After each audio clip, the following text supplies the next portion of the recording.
बिस्मिल्लाहिर्रहमानिर्रहीम। अस्सलाम वालेकुम। मैं हूं ज़हूर रवान और आज मैं आपको वीडियो एडिटिंग के एक ऐसे सॉफ्टवेयर के बारे में बताने जा रहा हूं जो मुकम्मल तौर पर फ्री है। कोई ट्रायल पीरियड नहीं, कोई वाटर मार्क नहीं और सॉफ्टवेयर डेवलपर की तरफ से कोई लिमिटेशन नहीं। वीडियो एडिटिंग से मुतालिक ऐसा सॉफ्टवेयर बहुत कम देखने को मिलेगा। यह आपकी कमोवेश सारी ज़रूरियात पूरी कर देगा। मसलन आप वीडियो से कोई अनवांटेड पार्ट रिमूव करना चाहते हैं, वो आप बड़ी आसानी के साथ कर सकते हैं। आप दो मुख्तलिफ जो वीडियोज़ हैं उन्हें आप आपस में जोड़ भी सकते हैं, ऐड कर सकते हैं और कुछ हिस्सा आप निकाल भी सकते हैं। आप टेक्स्ट ऐड कर सकते हैं वीडियो के दरमियान और इसी तरह से आप उसमें वीडियो में लोगो ऐड कर सकते हैं। सब्सक्राइब की जो छोटी सी वीडियो आपको चलती हुई नज़र आती है, बेल आइकन भी नज़र आता है, वो आप ऐड कर सकते हैं। आप अपना बैकग्राउंड चेंज कर सकते हैं और इसके अलावा आप ऑडियो रिमूव भी कर सकते हैं और कोई नई ऑडियो उसमें आप डाल भी सकते हैं।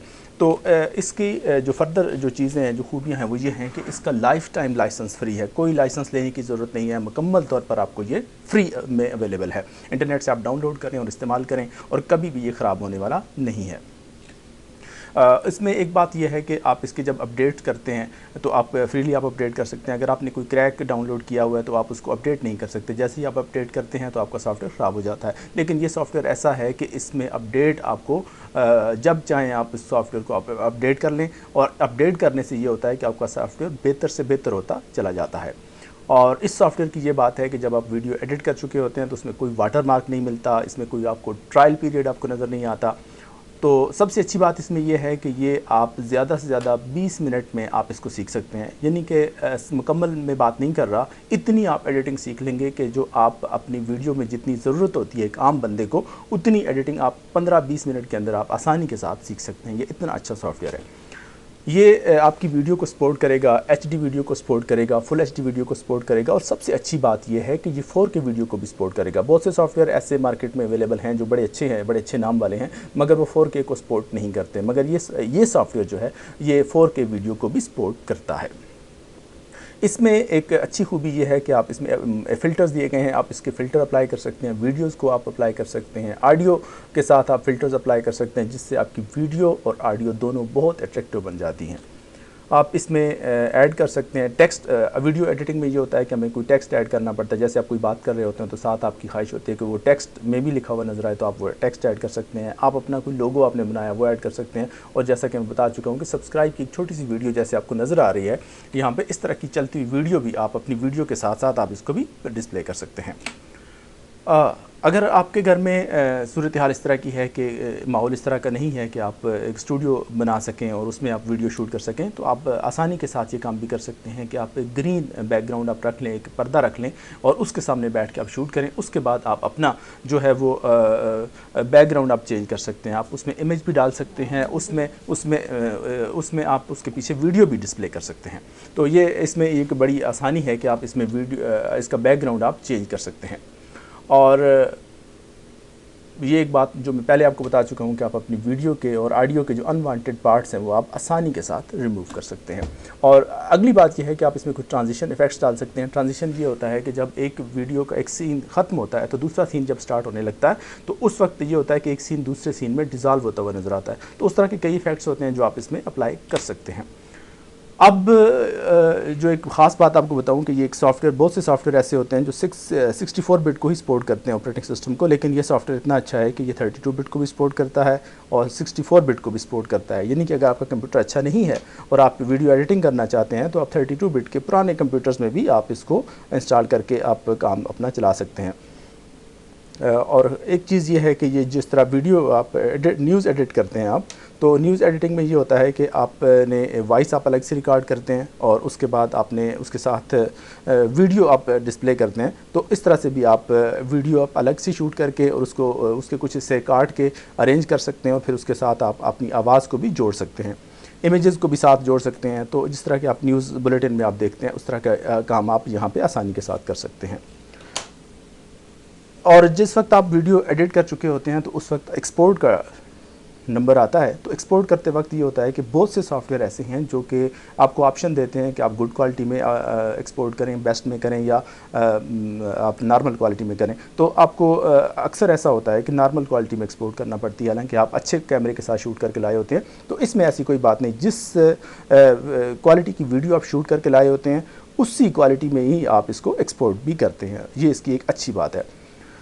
और सबसे अच्छी चीज़ जो मुझे इस सॉफ्टवेयर में लगी है वो ये है कि जो है आप जब वीडियो एडिट कर चुके होते हैं तो उस वक्त आप जब एक्सपोर्ट का नंबर आता है तो बेशुमार सॉफ्टवेयर ऐसे हैं जो एक्सपोर्ट करते हुए आपके लिए बड़े मसाइल पैदा करते हैं, और छोटी सी 5 मिनट की वीडियो होती है तो उस पर आधा घंटा भी लग जाता है एक्सपोर्ट करते वक्त।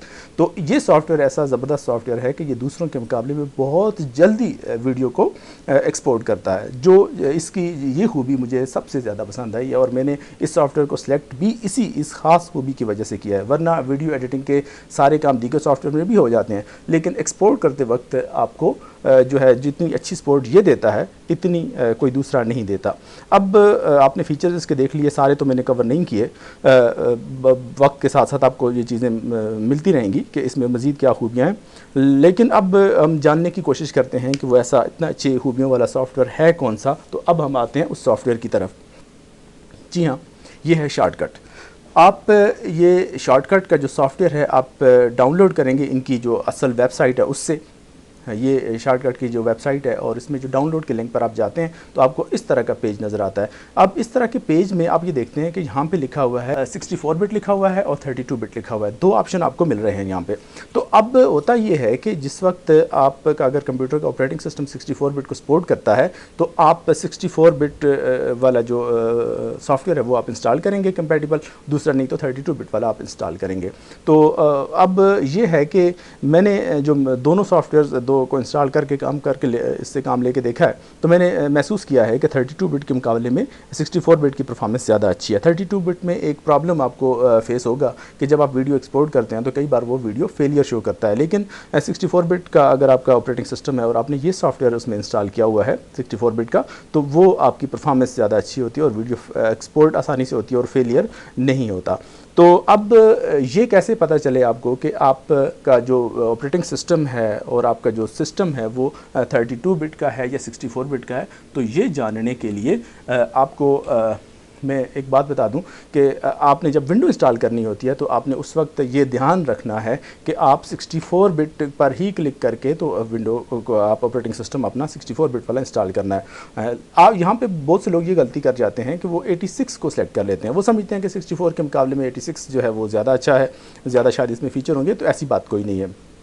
ये असल में 86 का मतलब ये है कि आप 32 बिट का ही ऑपरेटिंग सिस्टम आप अपने कंप्यूटर में इंस्टॉल कर रहे हैं। होता ये है कि आपका सिस्टम अच्छा होता है, 64 बिट का उसका प्रोसेसर होता है, सपोर्ट करता है वो ऑपरेटिंग सिस्टम को, लेकिन आप गलती से जो है ना वो अगर मालूमात नहीं है तो आप 86 को सिलेक्ट कर लेते हैं। तो होता ये है कि आपने 32 बिट का ऑपरेटिंग सिस्टम इंस्टॉल कर लिया। अगर आपका ऑपरेटिंग सिस्टम 32 बिट का आ गया तो फिर अब आप उसमें जो है 64 बिट का जो सॉफ्टवेयर है आप वो इंस्टॉल नहीं कर पाएंगे। तो आपने ये ध्यान देना है कि आपने जब विंडो इंस्टॉल आप करने लगे तो ऑपरेटिंग सिस्टम 64 सेलेक्ट करना है आपने।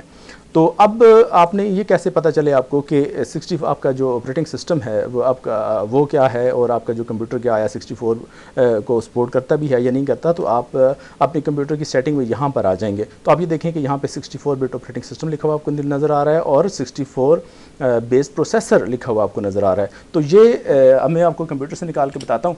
अब आप आते हैं, हम दिस पीसी में आ जाएं। तो जैसे आप दिस पीसी में यहाँ पे पहुँचते हैं तो यहाँ पे राइट क्लिक आप करते हैं, राइट क्लिक करके प्रॉपर्टीज़ में चले जाते हैं। तो जैसे आप प्रॉपर्टीज़ में पहुँचते हैं तो आप ये देखें कि आप यहाँ पर आप पहुँचे हैं। ये पे सिस्टम की इन्फॉर्मेशन है, जहाँ आपको दीगर मालूमात मिलती है। वहाँ आपको सिस्टम टाइप लिखा हुआ नज़र आता है, 64 बिट ऑपरेटिंग सिस्टम है और यहाँ पे लिखा हुआ X64 बेस प्रोसेसर। अब अगर यहाँ पे X64 बेस प्रोसेसर लिखा हुआ नज़र नहीं आता तो इसका मतलब ये है कि आपका सिस्टम 32 बिट को ही सपोर्ट करेगा, 64 को नहीं करता।